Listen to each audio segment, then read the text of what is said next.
దీన్ని ఏర్పాటు చేస్తున్నామని కూడా విశాఖలో ఇలాగే ఈ గతంలో ప్రైమ్ మినిస్టర్ మోడీ గారు వచ్చినప్పుడు ఆంధ్ర యూనివర్సిటీలో ఇప్పుడు ఎక్కడైతే వేదిక జరుగుతుందో అది వేదిక దగ్గర కూడా చెప్పడం జరిగింది. దాని గురించి పికరా పత్తా లేదు. ఆ రోడ్డు గురించి అడిగినటువంటి పరిస్థితులు మరి గెలిచినటువంటి ప్రజాప్రతినిధులు సాక్షాత్ పక్కన ఉన్నటువంటి స్పీకర్గా ఉన్నటువంటి అయ్యన్ పాత్రుడు గారు కానీ, ఇక్కడ ఉన్నటువంటి శాసనసభ్యులైనటువంటి కేఎస్ఎన్ రాజు గారు కానీ, లేదు బండారు సత్యనారాయణమూర్తి గారు మాడుగుల సంబంధించిన బండారు సత్యనారాయణమూర్తి గారు కానీ, వీళ్ళు ఎవరు అడిగినటువంటి దాఖలాలు ఎక్కడ కనిపించట్లేదు. ఇది చాలా నీడు. ఈ రోడ్డు మేము అధికారంలోకి ఉన్నప్పుడు ఈ రోడ్డు తక్షణమే పూర్తి చేయలేకే మేము వాటం చవి చూసాం. ఇప్పటికీ కూడా ఆ రోడ్ల మీద ఉన్నటువంటి గోతులు కాదు, పెద్ద పెద్ద నూతులుగా ఉన్నాయి. చాలా అస్తవ్యస్తం ఉంది. రోలుగుంట వాస్తవ్యులు చోడవరం రావాలనుకుంటే దౌర్భాగ్యం అనకాపల్లి నుంచి వచ్చి చోడవరం రావాల్సిన పరిస్థితి. చోడవరం వాళ్ళు ఇక్కడ రావాలనుకుంటే వయ్య అనకాపల్లి మీద రావాల్సినటువంటి పరిస్థితి.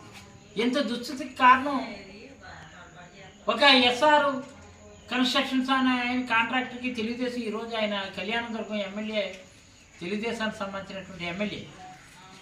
మేము మా అయ్యాలో ఉండేటప్పుడు మేము ఎంతో ఒత్తిడి చేసాం, పోరాటం చేసాం, యుద్ధాలు చేసాం. ఆ రోడ్డును పూర్తి చేసినటువంటి పరిస్థితి కనిపించలేదు.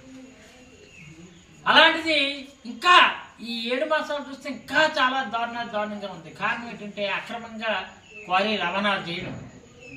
అక్రమంగా క్వారీ రవాణా చేసి ఇదే రోలుగుంట మండలంలో ఉన్నటువంటి క్వారీలు, అనాథరైజ్డ్ క్వారీలు ఒక పక్క, ఆథరైజ్డ్గా ఉన్నటువంటి క్వారీలు ఒక పక్క, అక్కడ ఉన్నటువంటి బౌండర్స్ ట్రాన్స్పోర్ట్ చేస్తూ వేలాది లారీలన్నీ కూడా బుచ్చంపేట మీదుగా నిండుకొండ మీదుగా తరలించే ఏర్పాటు చేస్తూ ఇక్కడ క్వారీలు నడుపుతున్నటువంటి క్వారీ పెద్దలతో సరైన రోజువారీగా మామూలు వసూలు కార్యక్రమాన్ని కూటమి నాయకులు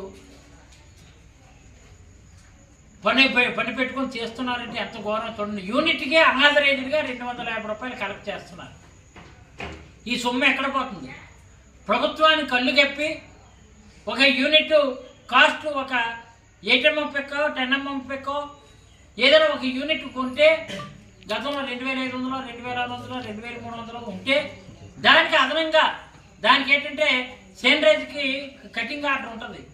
ట్రిప్ సీట్లో కంపల్సరీగా అందులో మెన్షన్ చేస్తారు.